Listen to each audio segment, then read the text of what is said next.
The global entertainment, celebrity culture, and fashion industry interact and affect us. The relationship is indeed subtle and interesting.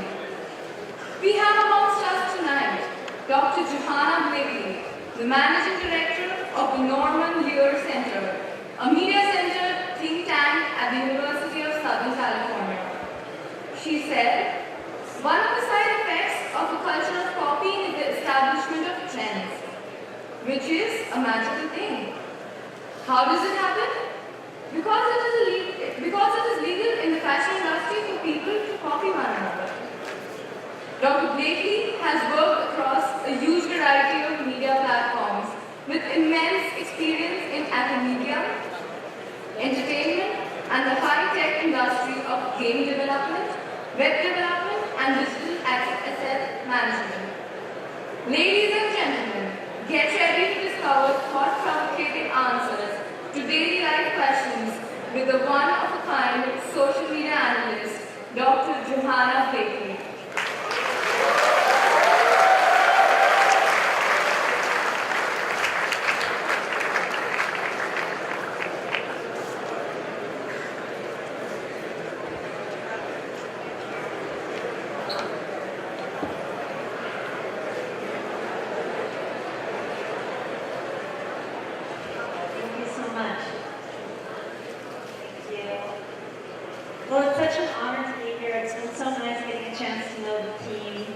Department of Pep team, which I think is totally appropriate time. Very incredible group of people, and I think all of the speakers who have come in have been so impressed that this is really, truly a student run conference. And it's such a complicated thing to do logistically that I just want to congratulate you in advance for having done such a wonderful job so far.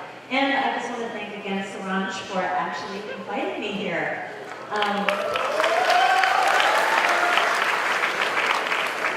All right, so today I'm going to talk a bit about the social impact of social media, and I can't really see you guys very well. Every now and then I might ask you a question, but you guys use social media a lot. I know I've already been quizzing everybody on the PEP team. Today I'm going to argue that social media is going to have a transformative effect on the traditional media industries all around the world and global popular culture. Now that shouldn't surprise anybody in this room, I hope.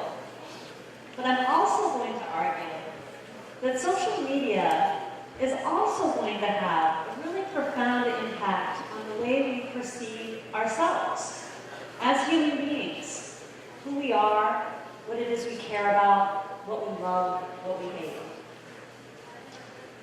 Now in India, as you know, there's a very low internet penetration rate, only 17%. But even with that low percentage, there's a huge population of Indians online. You already count as the third largest national internet population.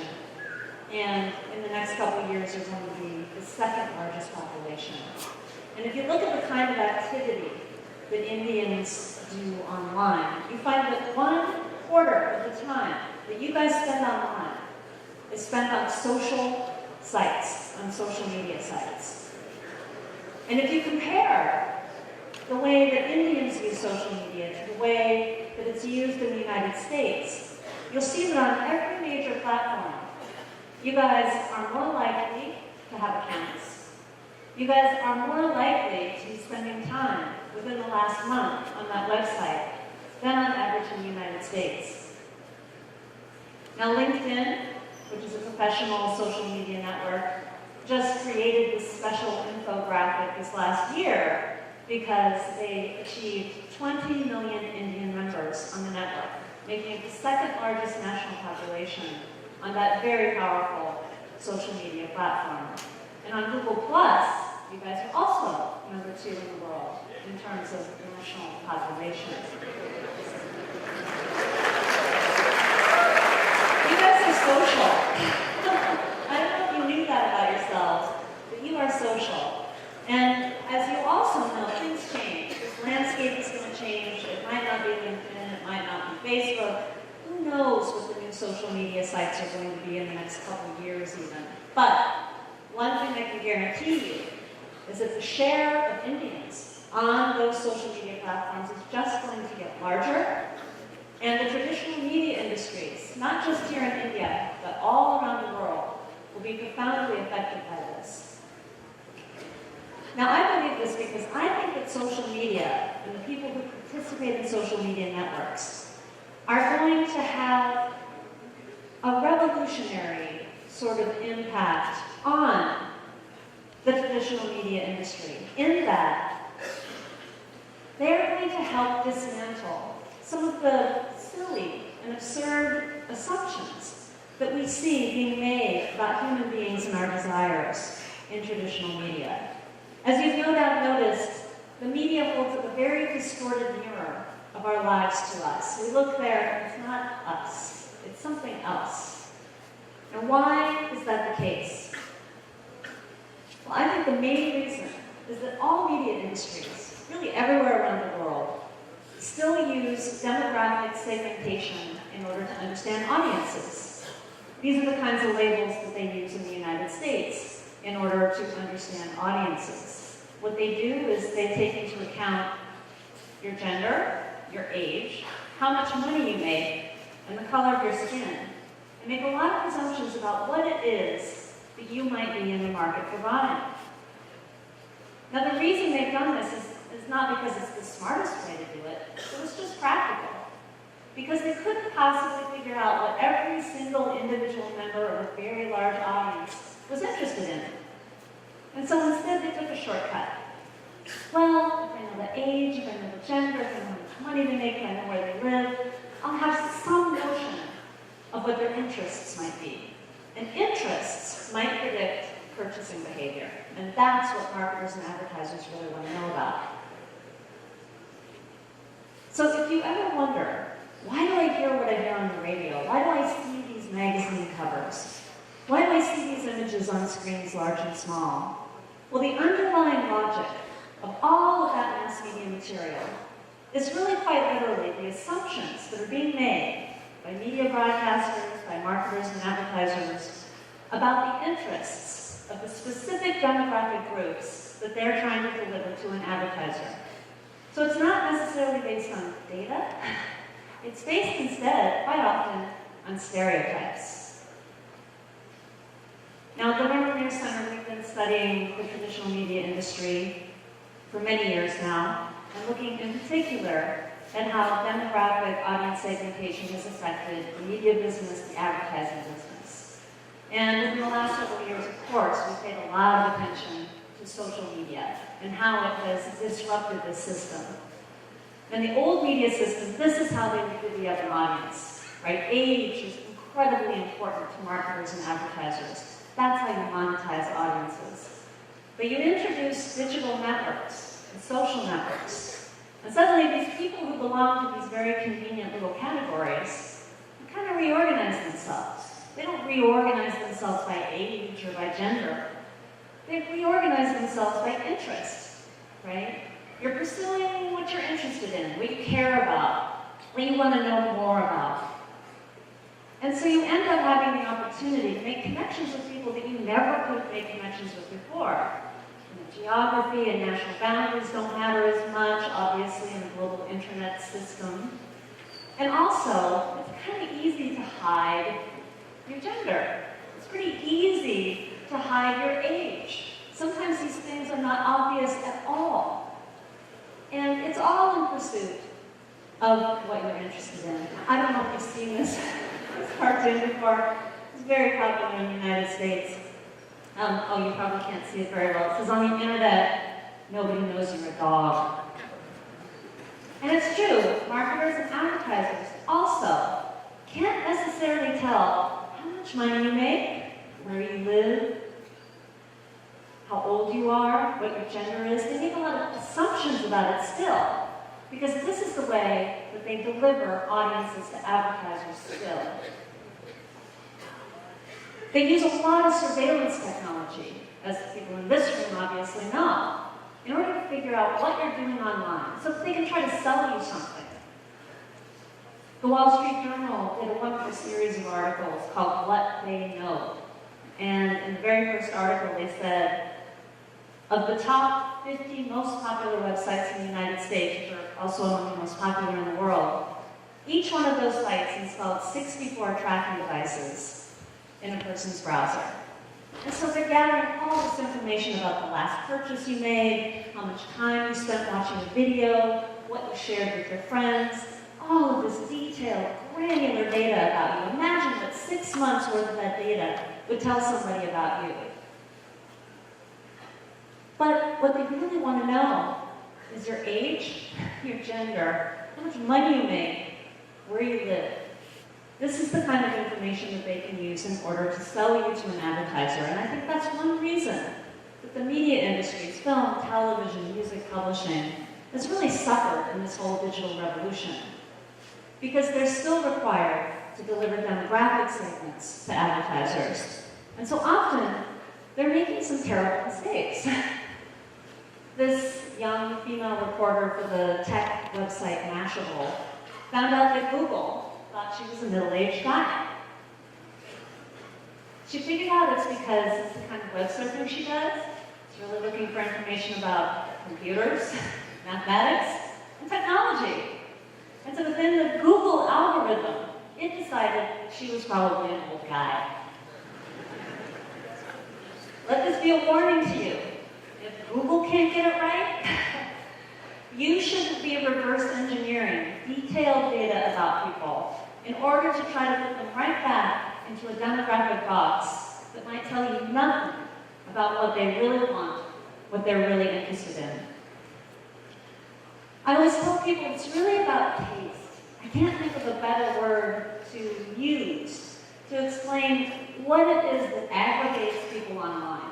If you're looking for clusters of people, meaningful audiences to either market to, or speak to, or become friends with, you're seeking basically taste communities, self-organized groups of human beings who have decided to get together because they have information they want to share with each other. They have a certain affinity for something. This is the logic of human social behavior online.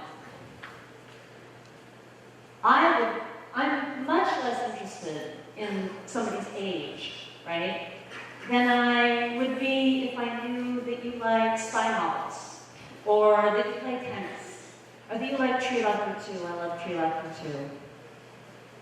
Like B horror films, that you read The Economist.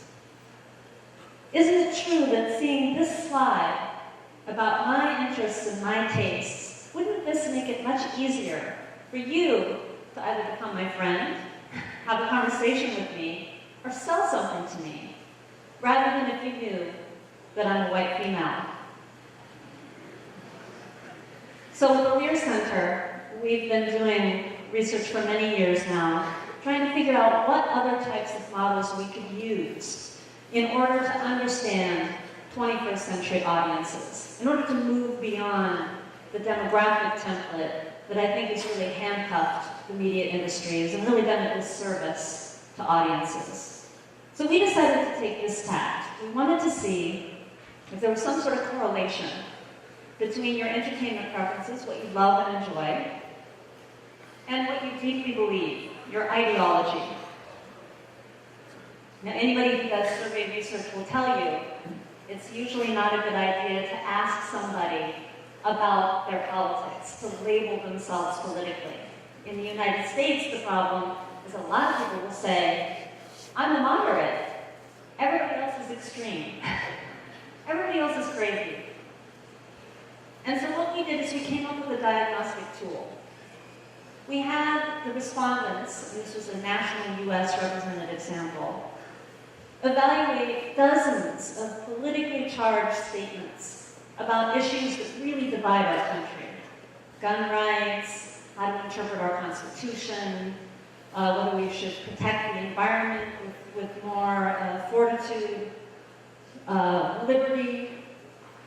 And then we did a cluster analysis, a K-cluster analysis actually, in order to figure out whether there were groups, cohorts of people that emerged from the data who had very similar sort of pattern of responses to these ideological prompts. And we didn't know how many groups there would be, we had no names for them. And it turned out we found 3 very discrete groups, other than libertarians. Libertarians were a bizarre fourth group. The largest group was conservative.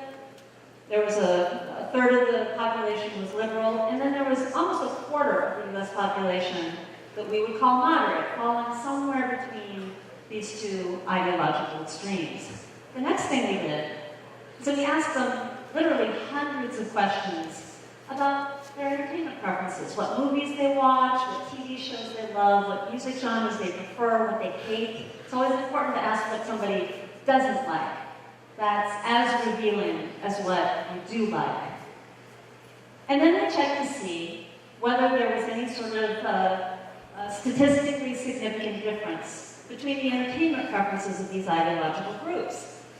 And we were quite shocked to find that there were very stark differences between these three groups. Conservatives tended to play different board games.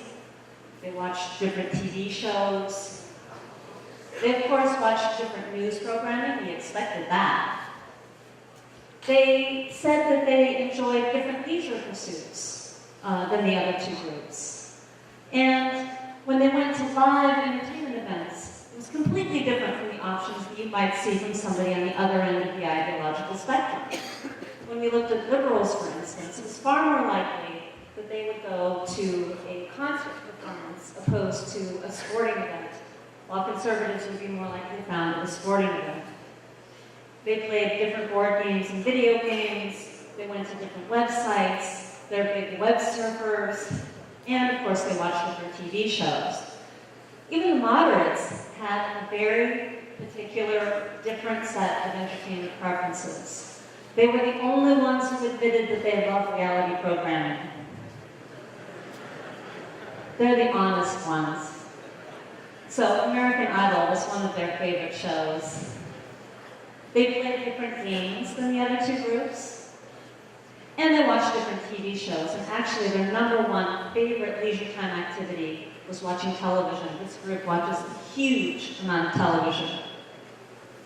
I was a little impressed by this because I had hoped that in this research I would find these cultural touchstones that would bring America together, right? Surprising things that I would discover that unite a divided nation. And it turned out there were so few examples of any sorts of entertainment properties, of the hundreds that we asked about, that all groups liked equally. There were three, in fact. The TV show House. Did that run here? How many of you have seen House? Okay. One of the most popular shows in the world. Actually, it was the most popular show in the world for 3 or 4 years. American football, insanely popular in every demographic group in all three ideological groups. And rock and roll music. Popular among all. So with this kind of research, you can't talk about causation. You can't claim that because you have certain ideological beliefs, that means you're going to like certain kinds of entertainment, or vice versa. But we found an incredibly strong correlation between the two. And of course, we revisited these three types and looked at their demographic profiles. Was there a coherent demographic profile for each one of these groups so that from it, we would be able to predict what your entertainment preferences would be and what your politics would be? Now, note that this is the presumption of the media industry now. If they know your demographics, they'll be able to market to you. And we found that was absolutely not the case. There was no coherent demographic profile for these three groups. Now, the whole goal of our research from the beginning has been to do this on a global scale. Because culture, these days, in a digital network world, doesn't abide by national boundaries. It's absurd. It's a global culture. And so I'm very interested in finding global taste communities. Unfortunately, it's a very expensive thing to do, a very difficult thing to do logistically. And so we've just been sampling in various countries so far. And recently we had the opportunity to do this in Tunisia, which is basically the cradle of the Arab Spring. And it was an excellent opportunity to re-administer the survey in a different country, of course with different questions, but also on a completely different platform. We did it on mobile phone. And it was a survey that would work with dumb phones and with smartphones. We found, unfortunately, there was mostly only smartphone users who responded to it. We immediately got 2,300 responses from Tunisians. And it was a wonderful way to sort of get a portrait of a generation, young and wired, in Tunisia, people who are really going to take the Arab Spring somewhere. Where are these people going to take it? This was the question that was in the backs of our minds. We had to create a shortened survey, of course, because it's on a mobile phone, and so it can't be as long as the original one we did. So we focused mostly on cultural politics, what their attitudes were about the relationship between religion, for instance, their religious beliefs, and their entertainment preferences, and also the role that the government should play in terms of their entertainment consumption in their country. We asked them about some specific things that had happened recently in Tunisia. For instance, the animated film Persepolis had aired on television, and it included in it an image of God. And so the director of that television network was actually charged an exorbitant fee. So we asked whether that was appropriate. We also asked them what they thought about the extremely violent protests that emerged around the anti-Islamic film Innocence of the Muslims. Based on their responses to these questions and others, we were able to find some very coherent clusters. We were surprised that only 13% of these highly wired young Tunisians were considered liberal. A large cohort were moderates, but the largest group were conservatives. And that was by far the most interesting group to us, in part because it really toppled just about every stereotype we had about conservative Middle Eastern preferences for entertainment in terms of their ideology. It turned out the Tunisians, who had incredibly conservative beliefs about cultural politics, had a lot of entertainment preferences that were directly in line with liberals in the United States.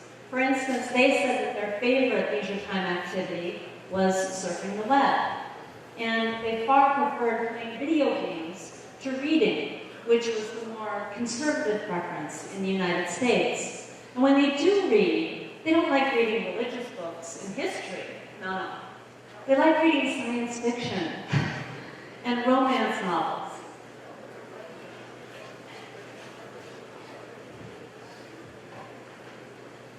They were huge consumers of American entertainment. They actually consumed more American entertainment than the liberals or the moderate group.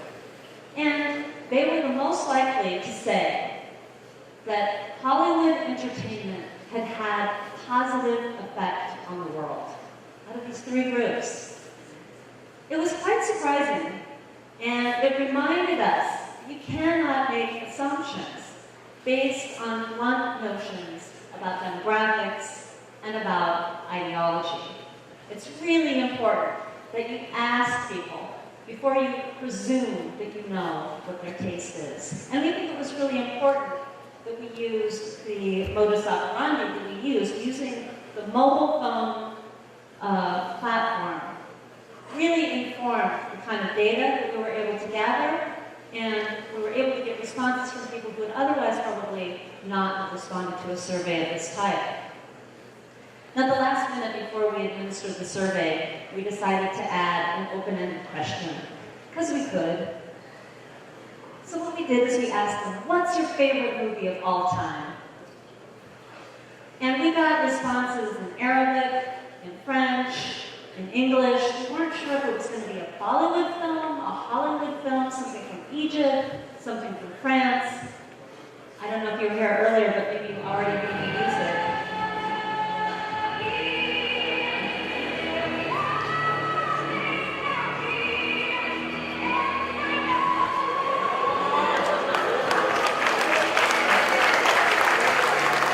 They were shocked. There was absolutely no competition.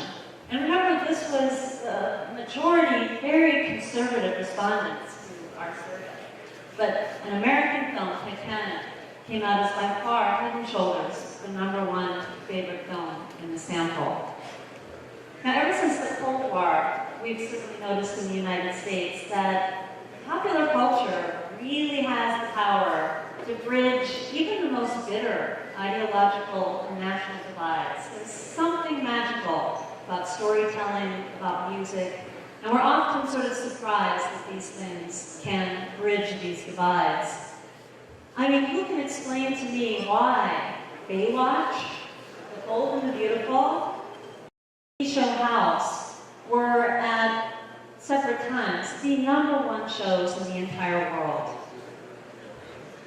Why is it that Harry Potter is such an obsession for Brazilian kids? Why are Chinese kids obsessed with LeBron James? These are not trivial questions. I think entertainment preferences often go unrecognized as very powerful signals of both personal and social aspirations. If you know what it is that gives people pleasure, what they are huge fans of, what they care about, that is really the most important thing you can probably know about somebody. Not only if you're trying to date them, or trying to be their friend, try to give them a gift, but also if you're trying to market to them, if you're trying to sell them something, an idea or a product, this is the most important thing that you could know. Now, of course, I think that social media provides the key to this quandary, to this puzzle. What is it that people want? What do they care about? Or they're talking about it right now on social media. You've been talking about it in social media. If we just take the time to do the data analytics to understand this, we will have a much clearer view of humanity, who we are, what we care about. And I can't emphasize enough how important mobile platforms are. Although we tended to reach urbane, internet-savvy young Tunisians with our poll, I know several organizations who are using it in order to reach people in the rural countryside, people who never get asked what it is they care about, what it is they need. This is going to be quite transformative on the marketplace and certainly within the media business. Now, it's a huge challenge just because we know there are people online sort of confessing what it is they care about. It doesn't necessarily mean that it's easy to find them. Most companies would rather build a website and have people come to it. And then they can capture web analytics about their behavior on the site, and they can hopefully sell them something, right? That was the promise of the web. Well, that's just not the way things have unfolded. What's happening now is that audiences are switching among platforms, they're moving about, creating their own content, illegally sharing all kinds of stuff. It is a wild west out there. It's very difficult to locate and capture these audiences. And in some ways, I love this sort of formulation from a colleague of mine who's now at NYU. She was at MIT when she wrote this dissertation. That because of the structure of our past media system, audiences that exist now are really quite unimaginable. We can't understand them because we never had, as audience members, this kind of agency, this kind of power to create our own playlists, to respond back, to create our own channels. It's an entirely new world for the media industry. And part of the mission of my research institute is to make these unimaginable audiences imaginable. And one of my colleagues at the Annenberg School for Communication, that's where I'm based, at the University of Southern California, is Professor Henry Jenkins, who used to be at MIT for many years. We stole him away from schools. So he just co-authored a book, a wonderful book that I teach in my class. And it's really about the power of audience members. It's about networked culture, and it's about the power of invoking audiences, asking audience members to basically be the ones who broadcast what's important and what's good. Instead of paying for a huge marketing budget for a blockbuster film, instead you toss it out to the world. You let them decide whether they would like to market it themselves. It's really about spreadable media opposed to sticky websites. Now, how many of you have heard of Upworthy? I Actually, a few more than I thought. This is Eli Pariser's latest venture, very innovative, bizarre new company with a strange mandate. They don't really have a website. They don't have links anywhere online. They don't create content, really. They just repurpose content that they find around the web, things that they believe has some sort of socially progressive value. They get a lot of money from foundations to try to spread this information that they think is good for people, information that gives you a greater level of knowledge about the world.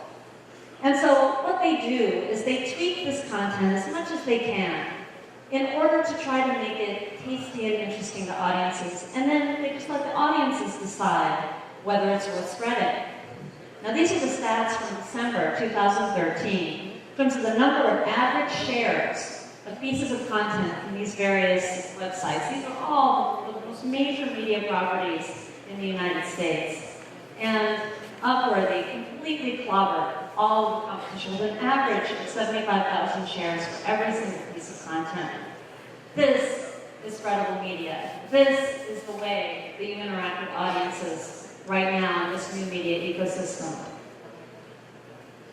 So of course I think social media is playing a key role in this revolution. But one thing that I've been really surprised about is who it is who seems to be powering social media. As I was doing research on the future of television and how it was being impacted by social media, I kept stumbling across these stats about how women outnumbered men on various social media platforms. And I thought, I wonder if that's the case all around the world. So I started looking around, and it turned out that worldwide, in every single age bracket, women outnumbered men on social media websites. Of course, there are a few websites where there are more men than women, but generally, overall, in social media, women outnumber the guys. And, much more important to marketers and to advertisers. Now, look at those towering red women. Are you frightened? They spend a lot more time on these websites. And that's really what marketers are interested in, are people lingering, spending time there. Now, there have been lots of academic studies that have been done across the disciplines that have argued that women do seem to have a stronger drive to socialize than men do. Who knows what the reason might be? I have some ideas. So it shouldn't be all that surprising that once women are allowed to get online, and as you know, in many traditional cultures they really aren't, once they get online, you cannot keep them off of social media sites. Try. Just try. So let's look at India. In 2010, and remember there's only about 17% internet penetration in this huge country now. In 2010, 22% of India's internet population were women. By 2013, that share of women increased by 77%. I really have no doubt that we will be erasing the digital gender divide in this country within the next couple of years. Between rich and poor, not so much. But between men and women, yes. And one reason I believe this is the case is because corporations, global corporations, want Indian women online. They know that they spend a lot of money.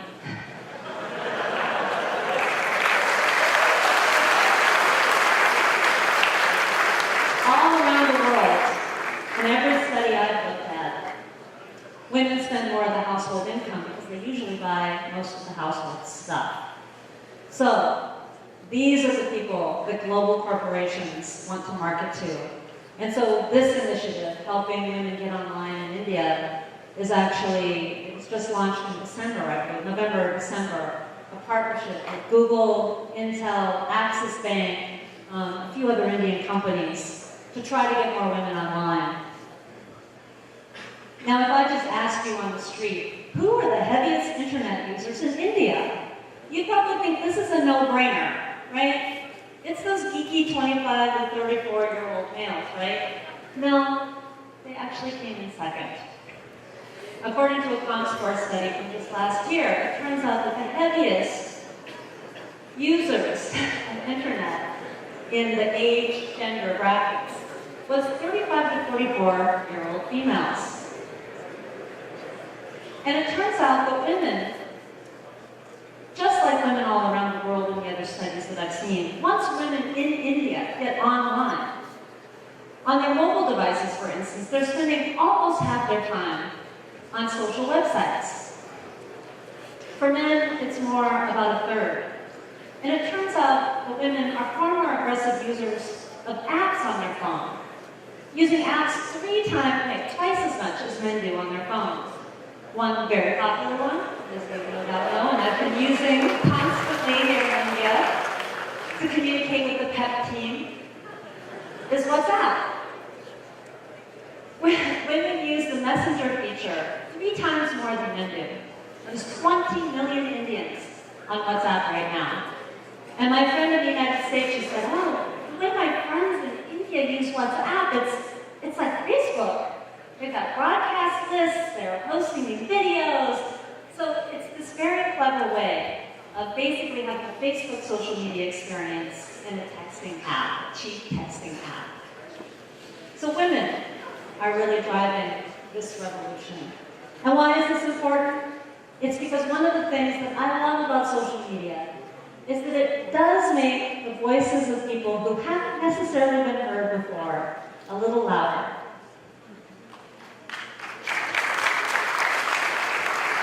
And I think the overall cumulative effect of having these very powerful, huge social networks, international, global social networks, is that the media industry has to pay attention to what you care about. It used to be much easier for them to ignore what you cared about. Now they have to listen. And I'm looking forward to a day when the media system that we see before our eyes, on TV screens, on phone screens, and magazine covers, that it's more responsive to what we care about, to who we are, to our aspirations, that it responds to our real fears, and that it helps us see what we might become. All right, I want to thank you for your attention, and I want to thank my team for their help with this presentation. Thank you.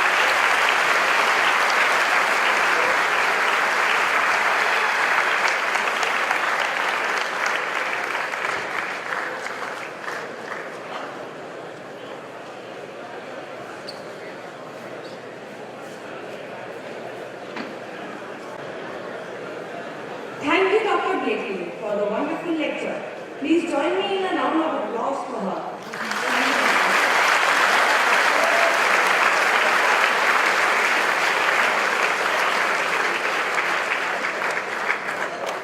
I would like to request the Chief Warden, Professor Champak Karandas, to present a memento to Dr. Blakley.